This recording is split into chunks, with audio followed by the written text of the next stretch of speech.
je le dis, ils ont compris. Ils ont compris que c'était ça que Dieu demandait, que c'était ça que Dieu voulait.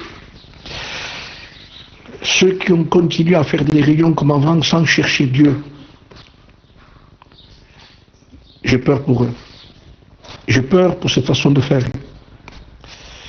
Parce qu'il y a certaines personnes qui se sont plus inquiétées par le système ancien que nous avions que par un renouveau que Dieu voulait pour chacun de nous.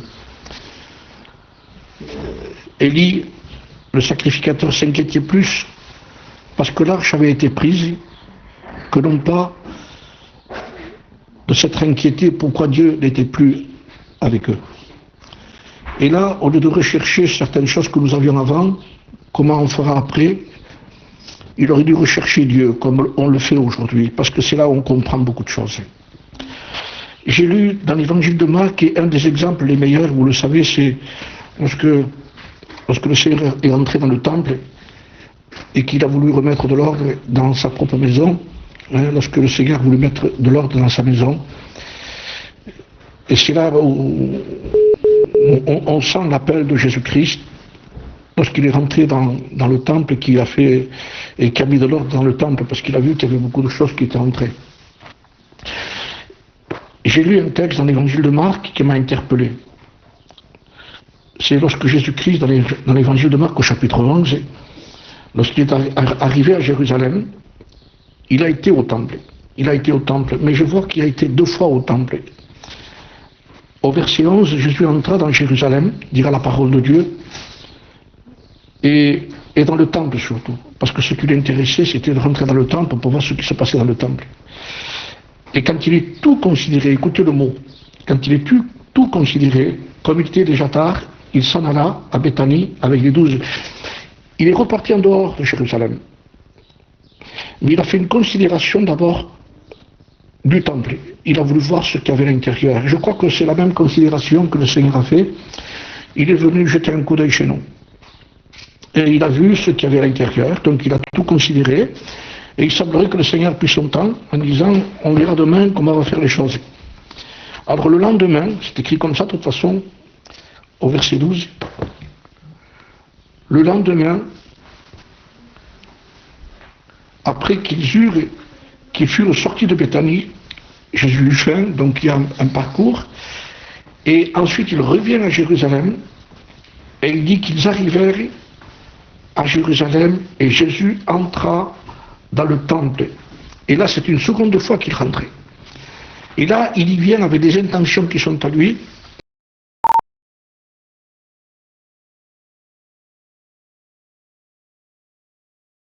Ça a été coupé, peut-être.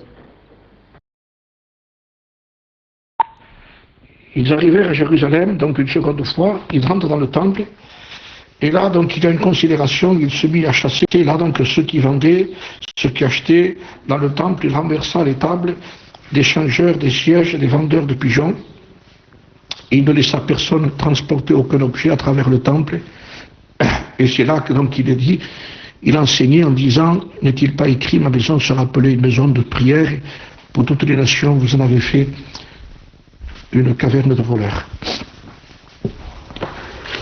D'abord, il considère ce qui se passe à l'intérieur, et ensuite il revient avec une autorité, il met tout le monde dehors, et je donnais presque une image, je disais, à ce moment-là, il y avait certainement un silence qui s'est établi, on devait entendre que les pas de Jésus dans le temple, et c'est ce que voulait Jésus justement, que chez lui, on n'entende que ses pas. Plus de bruit de gens qui trafiquent, qui font des allées et venir, plus de bruit de gens qui s'inquiètent pour des choses qui ne sont pas trop utiles, comme le Seigneur d'abord l'a dit un jour à une femme qui s'appelait Marthe, tu t'inquiètes, tu t'agites pour beaucoup de choses, donc ça veut dire ton inquiétude ne sert à rien. L'inquiétude d'Élie par rapport à l'arche ne servait à rien, parce qu'il s'inquiétait plus pour les choses qui lui appartenaient dans le temple que non pas pour rechercher Dieu, s'il aurait cherché Dieu réellement comme il faut, au lieu de chercher l'intérêt de certains objets, il aurait cherché l'intérêt de la sainteté dans le temple. Donc si je vous dis ça, c'est parce que le confinement va permettre maintenant un déconfinement. Ceux qui ont cherché Dieu de tout leur cœur, il faudra qu'ils sachent maintenant qu'il y a des résolutions à prendre, et David en a pris aussi. David a pris des résolutions dans 1 Chronique chapitre 15, je ferai vite fait, David se bâtit des maisons dans la cité de David, il prépara, écoutez le mot, une place à l'arche de Dieu et dressa une tente, non pour l'arche.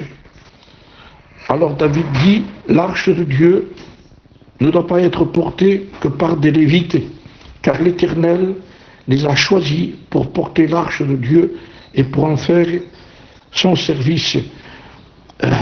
Je prends le verset un peu plus loin. Donc il est écrit au verset maintenant 13, il dit que nous avons eu des problèmes.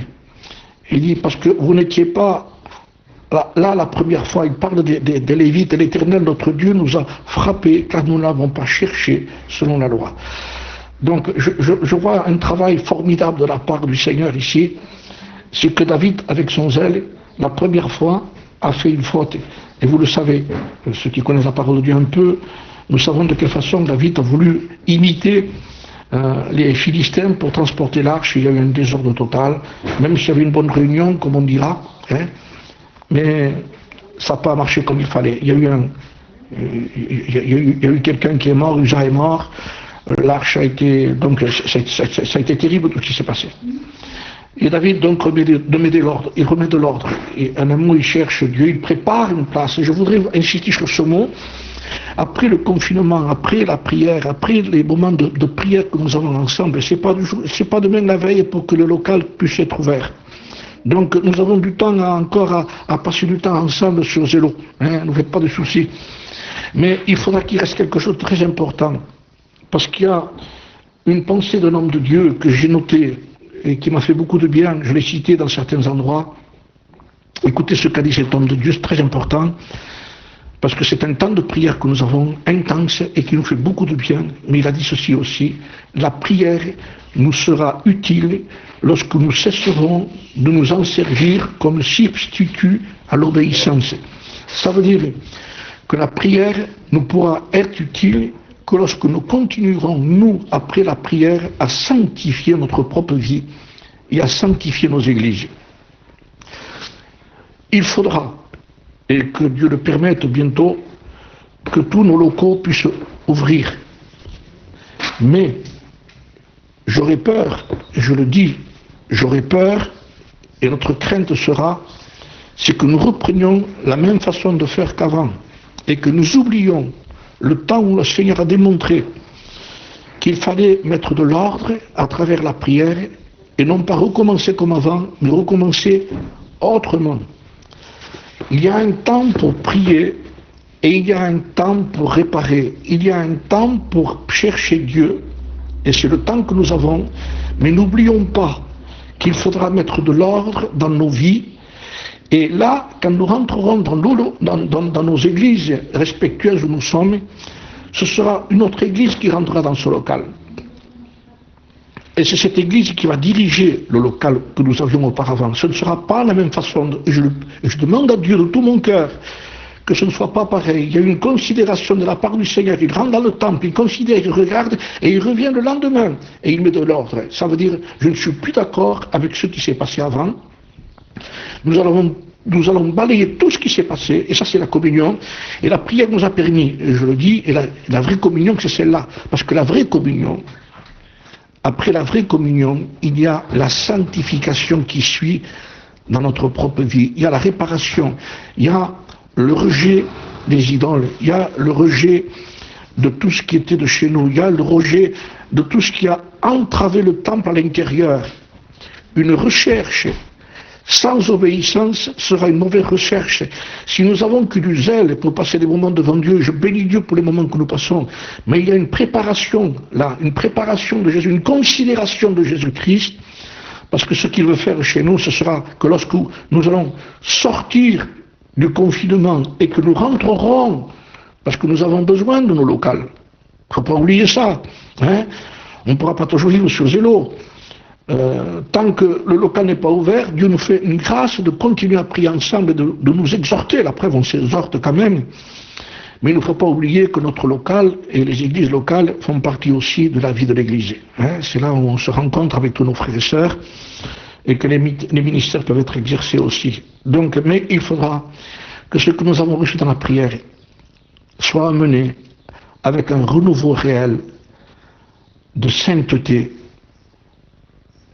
et de mettre dehors tout notre système que nous avons eu humain, de vouloir aider Dieu, de vouloir transporter les choses avec un système moderne. David a compris, il a préparé une place pour l'arche.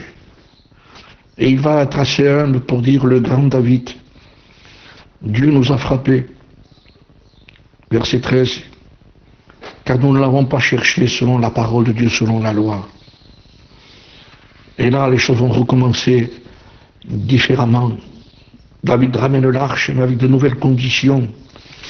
Les cantiques qui sont chantés devant, après, ne sont plus des cantiques comme auparavant. Il avait chanté pareil, lorsque l'arche a été transportée dans le système philistin. Il y avait quand même Israël qui était là, les cantiques qui étaient là, David qui était devant l'arche. On aurait dit quelle belle réunion. Et Dieu disait, je ne suis pas d'accord avec vous. La belle réunion, c'est après. La bonne réunion, c'est lorsque David considère qu'il fallait préparer une place. Préparons une place pendant le confinement de la prière pour que Dieu puisse descendre dans nos églises. Préparons une place. Nous avons besoin de préparer une place, frères et sœurs. Je le dis de tout mon cœur, je bénis Dieu parce que nous allons vivre des choses extraordinaires en réalité. Parce que nous les vivons déjà. Je dirais presque que nous avons envie de ramener ce que nous avons reçu dans la prière, dans le confinement spirituel. Nous avons envie de le ramener maintenant dans nos églises locales pour qu'il y ait une explosion réelle de spiritualité chez nous et que nos maisons ne soient pas appelées, nos églises ne soient pas appelées, comme disait un frère un jour, une église de cantiques ou de prédication, mais que ça continue, les frères, que ça continue. J'exhorte les frères et moi-même, les frères qui ont dirigé, Dieu utilise les frères pour diriger, que ce soit Pachai, que ce soit les frères Norton et tous les frères Cheyenne, Donald et tous les frères qu'il y a, dirigent les églises, clouent chez lui, dans la prière. Mais il faudra ramener, que Dieu le fasse, quelque chose de concret, de positif, de réel, de pureté, de sainteté, où le Seigneur dira maintenant chez moi, vous n'entendrez plus rien que ce n'est que des pas. J'ai mis tout le monde dehors pour que vous n'entendiez que moi. Vous n'avez besoin que de moi. Vous n'avez pas besoin de méthode. Je bénis Dieu, j'imaginais ça lorsque le Christ est rentré, qu'il a mis tout le monde dehors. Il y avait du bruit à l'intérieur, il y avait du bruit qui semblait spirituel, il y avait du bruit parce que on favorisait les gens qui venaient de loin pour qu'ils aient le bétail, pour l'acheter, pour offrir de suite. Il y avait des changeurs de monnaie, donc ça semblait spirituel, ça aussi. Ils avaient une monnaie qui n'était pas de Jérusalem, donc il fallait des échangeurs de monnaie pour pouvoir acheter. Tout cela c'était de l'aide pour Dieu, mais ça avait pris un commerce terrible. On entendait un bruit, on s'entendait plus dans le spirituel. Alors Jésus rentre et il commence à mettre tout le monde dehors, il commence à renverser les tables et tout le monde, j'imagine tout le monde fuir en courant et tout d'un coup un silence total dans le temple pendant un moment. Et là il se déplace lui et on n'entend ses pas. N'avons-nous pas besoin que d'entendre que ses pas chez nous? Avons-nous besoin de nous inquiéter comme a fait un jour Pierre lorsqu'il a vu Élie, Moïse? Il voulait faire trois tentes. Il s'inquiétait pour que Élie, Moïse, Jésus soient là. Mais le Seigneur enlève Élie, il enlève Moïse, il dit vous n'avez besoin que de mon fils. Est-ce que vous comprenez cette vérité? Est-ce qu'on comprend cette vérité que Dieu dans son temps, Dieu ne veut que son propre fils? Et nous avec son fils. Déjà nous goûtons de ce qui est en train de se passer avec son fils. Le Seigneur a dit un jour à un homme, et je voudrais le rappeler, j'en ai parlé il n'y a pas longtemps. Il y a eu un problème en Israël, lorsque Josué a été au combat pour prendre Canaan. Vous le savez que lorsqu'il a voulu prendre une ville qui s'appelait Haï, il y a eu un interdit qui était commis par Akan. Et quand ils ont vu qu'ils ont perdu la bataille, donc Josué s'est désolé avec le peuple. Et ils ont commencé à déchirer leurs vêtements, ils se sont jetés à terre, ils ont mis de la poussière sur leur tête en disant « c'est pas normal Seigneur ». Alors ils ont prié. Et à un moment donné, écoutez cette exhortation, je bénis Dieu, ça c'est l'action qu'il va y avoir après. Hein. Donc il a cherché Dieu comme nous le faisons, Seigneur, pourquoi ceci, pourquoi cela, pourquoi tant de choses, Seigneur, on prie, on intercède. Alors maintenant l'Éternel répond à Josué. Josué est à terre, il prie, il cherche Dieu, il ne se conforme pas à la défaite. Je bénis Dieu parce qu'on ne se conforme pas non plus à la défaite en priant ici. Alors l'Éternel répond à Josué. Écoutez bien ce que dit Dieu à Josué. L'Éternel dit à Josué, pourquoi restes-tu couché? Pourquoi restes-tu ainsi couché sur ton visage? Vous savez comment? Mais tu nous as dit de prier? Oui, mais maintenant vient le temps d'agir, il dit.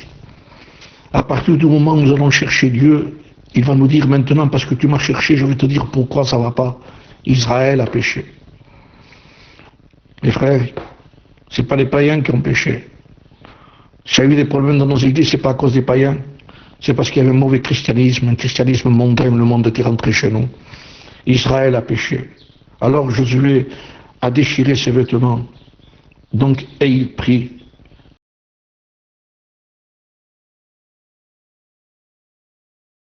La prière, je répète, la prière de ce qu'a dit cet homme de Dieu, la prière nous sera utile lorsque nous cesserons de nous en servir comme substitut à l'obéissance.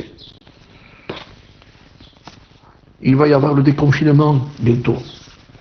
Certainement qu'il faudra rentrer dans nos églises, je bénis Dieu.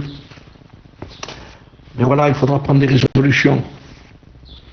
Des résolutions chez nous.